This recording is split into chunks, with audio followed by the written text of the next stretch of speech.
Hey, glad you're here. What if I told you that every single person in your life, your boss, your clients, your partner, your friends, even strangers you pass on the street, is not showing you who they are?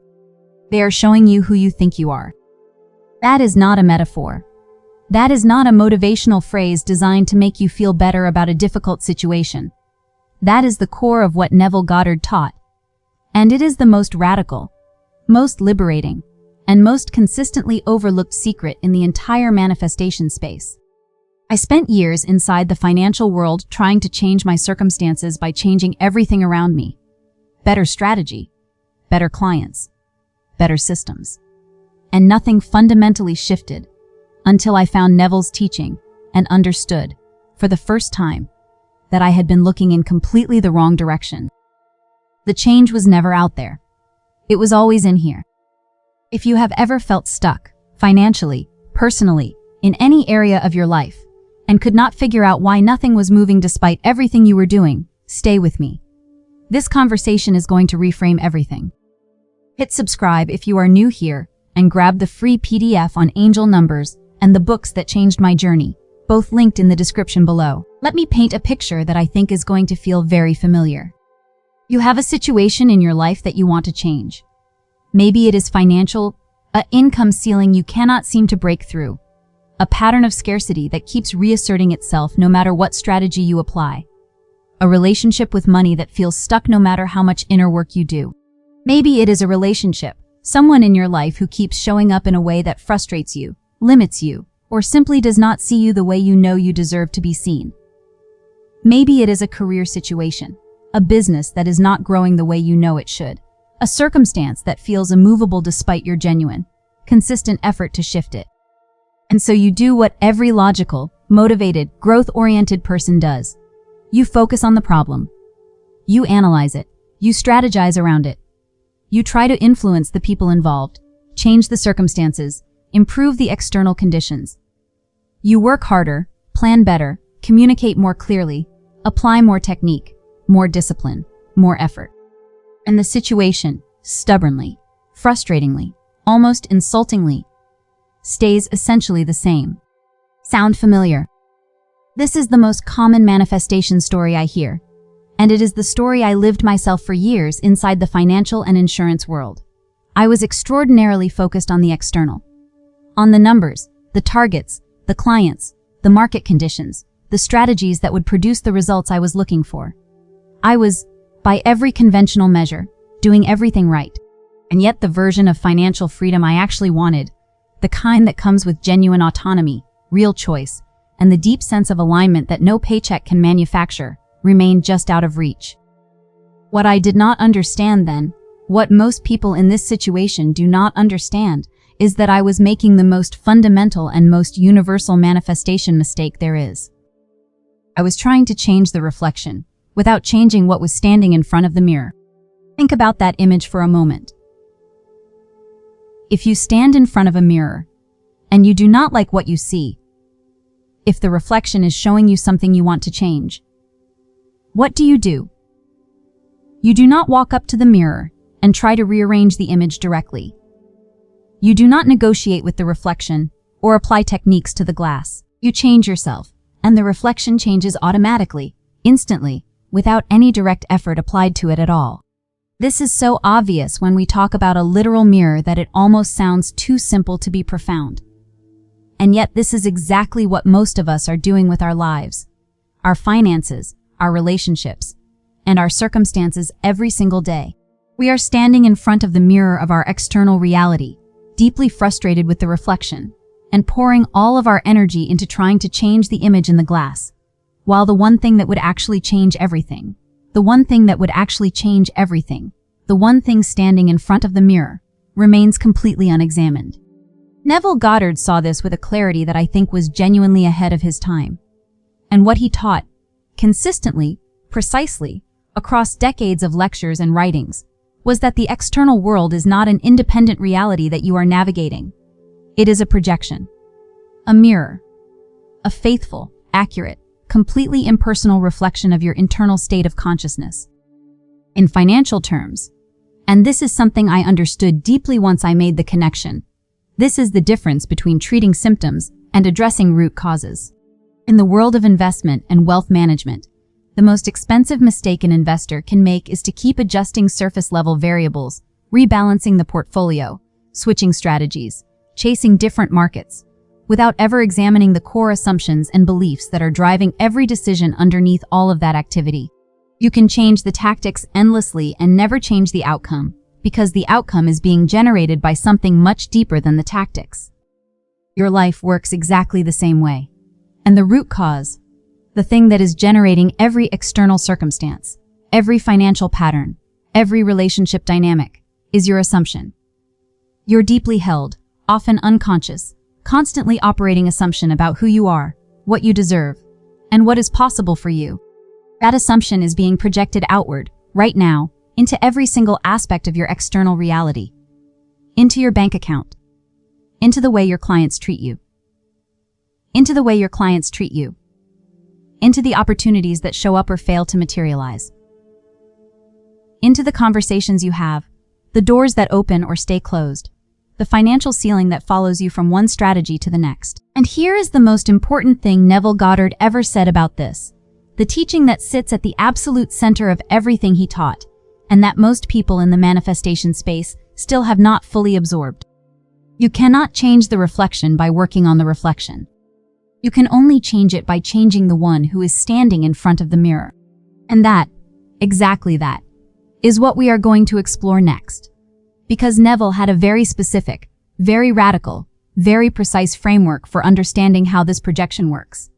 And once you see it clearly, the way you approach every area of your life, especially your financial life, will never be quite the same. So now we have established the foundation. The external world is a mirror, a projection, a faithful reflection of your internal state of consciousness. And trying to change the reflection without changing what is standing in front of the mirror is the most expensive, most exhausting, most consistently ineffective approach to transformation there is. Now I want to give you the specific teaching that takes this understanding to a completely different level. The one that, when I first encountered it, stopped me completely in my tracks. The one that I have come back to more times than I can count. In my own life, in my financial journey, in my work with clients. Because it is that precise, that useful, and that consistently true. Neville Goddard called it simply this. Everyone is you pushed out. Let me say that again, because it deserves to land fully before we go any further. Everyone, every single person in your reality, is you pushed out. Now I want to be clear about what Neville meant by this, because it is very easy to hear it superficially and miss the full depth of what he was pointing to. He was not saying that other people are not real. He was not saying that the people in your life do not have their own consciousness, their own journey, their own independent existence. They do. What he was saying is this. The version of them that you experience, the way they show up in your reality, the way they treat you, the things they say and do and reflect back to you, that version is a projection of your own consciousness. It is your inner assumption about yourself, about them, and about what you deserve, made visible through their behavior. This is one of the most radical ideas in the entire history of manifestation teaching, and it has implications that most people are not fully ready to sit with when they first hear it. Because if everyone in your reality is you pushed out, if the way people treat you is a direct reflection of your own internal assumptions, then you are far more responsible for your experience than you have ever been told, and far more powerful. Let me bring this into the financial world, because this is where I have seen it operate most clearly and most undeniably. When I was in the financial and insurance industry, there was a pattern I noticed among the most consistently successful people I worked with. Not the ones who had occasional wins, but the ones whose success seemed almost effortless, almost inevitable, almost as if the right people and the right opportunities simply gravitated toward them regardless of market conditions or external circumstances. What those people had in common was not a better strategy. It was not a more impressive resume or a wider network or superior technical knowledge. What they had was a specific, unwavering, completely internalized assumption about their own value. They did not hope that clients would respect them. They did not try to convince people of their worth. They simply assumed it, at such a deep, settled, unconscious level that it never occurred to them to question it. and the people around them reflected that assumption back perfectly. Clients treated them with respect because they assumed respect. Opportunities found them because they assumed they were the kind of person opportunities found. They were not projecting confidence as a performance. They were projecting an assumption. And everyone in their reality was pushing that assumption back out at them in the form of how they were treated, what they were offered, and what was made available to them. I contrast that with my own experience during those years. I was competent. I was hardworking. I had the knowledge and the skills. But underneath all of that, running quietly in the background, was an assumption that I had to prove my value constantly. That respect and opportunity had to be earned through effort and performance, rather than simply assumed as my natural state. And the people in my professional reality reflected that assumption back to me with remarkable consistency. Clients who questioned my recommendations. Situations where I had to work twice as hard for half the recognition. A financial ceiling that seemed to follow me regardless of how much I achieved. Not because those people were deliberately difficult, but because they were, in Neville's framework, simply being pushed out by my own assumption about what I deserved. And here is what makes this teaching so genuinely liberating once you truly absorb it. It means that you never have to wait for someone else to change. You never have to hope that your boss will finally recognize your value, or that your clients will start treating you differently, or that the right person will show up and give you the opportunity you have been waiting for. You do not need to convince anyone of anything. You do not need to manipulate circumstances or apply external pressure or wait for the world to decide to be different. You simply need to change your assumption. Change what you deeply, internally, at the level of settled conviction assume to be true about yourself, about your value, your worthiness, your financial identity, your right to abundance and freedom. And the people in your reality will reorganize themselves around that new assumption. Not because you did anything to them, but because they are you pushed out. And when you change, the projection changes. When the projection changes, the reflection changes. And when the reflection changes, your entire experienced reality shifts. This is not wishful thinking. This is not spiritual bypassing, or toxic positivity, or pretending that circumstances do not matter. This is the precise, mechanical, completely consistent operation of consciousness projecting itself outward into physical reality. Neville proved it in his own life, repeatedly and verifiably. And I have seen it operate in mine. In the shift from a professional identity built on proving worth to one built on assuming it, and the way that single internal change reorganized the clients, the opportunities, and the financial reality around me in ways that no external strategy had ever produced. But understanding the concept is one thing.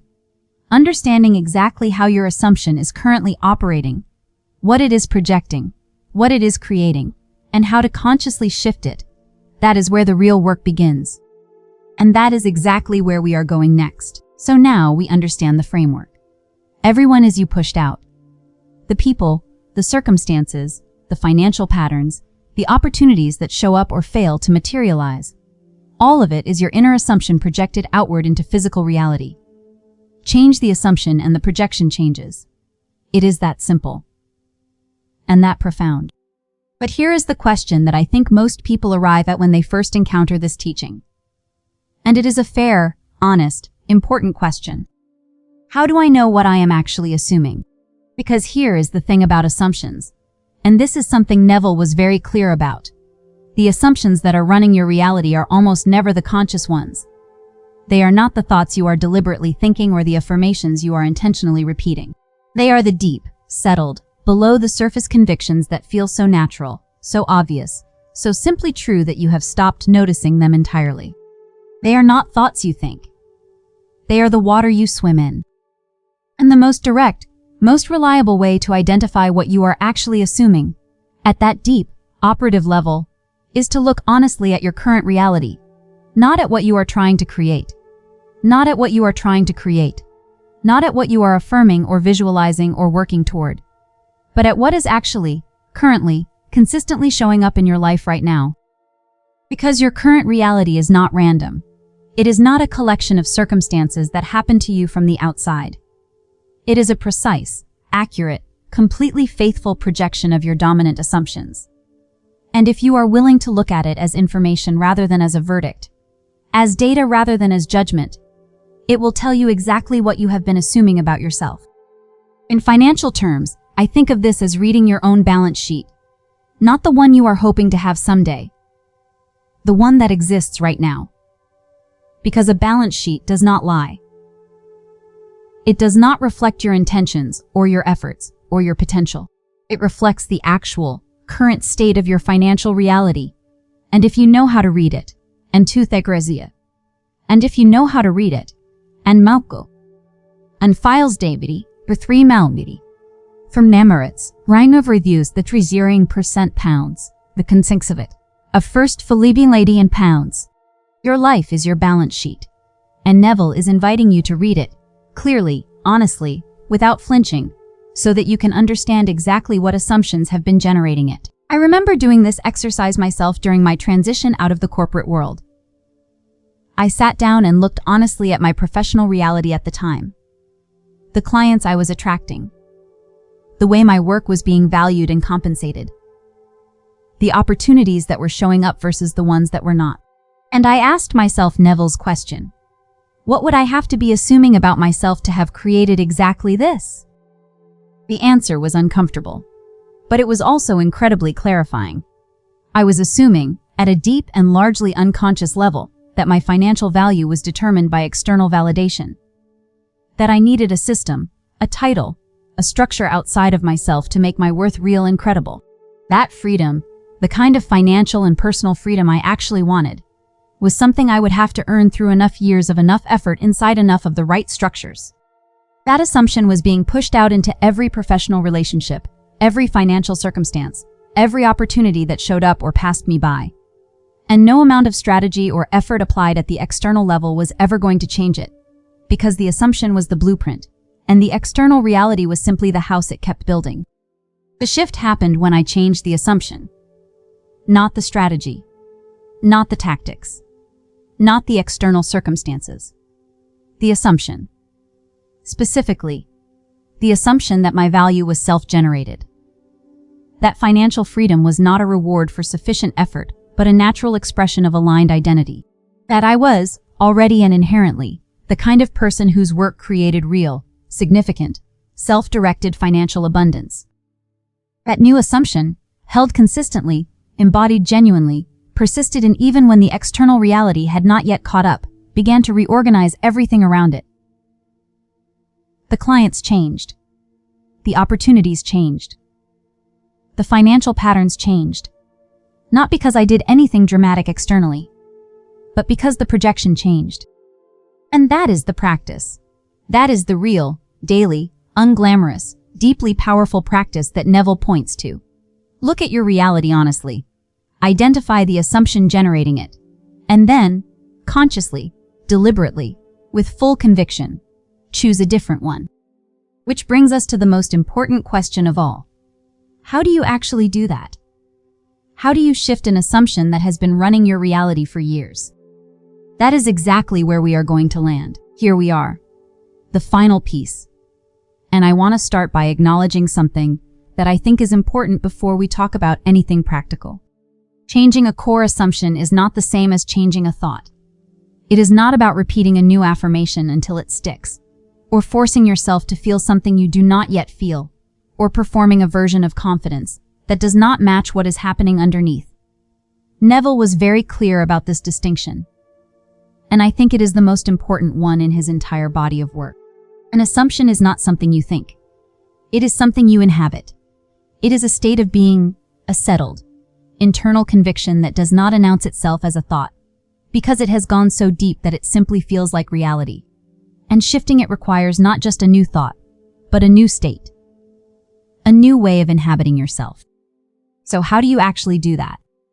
Neville taught one primary method above all others, and he called it living in the end. The idea is simple but requires real practice to apply genuinely. Instead of imagining the journey toward what you want, the steps, the process, the how, you go directly to the end. You mentally and emotionally inhabit the state of already having it.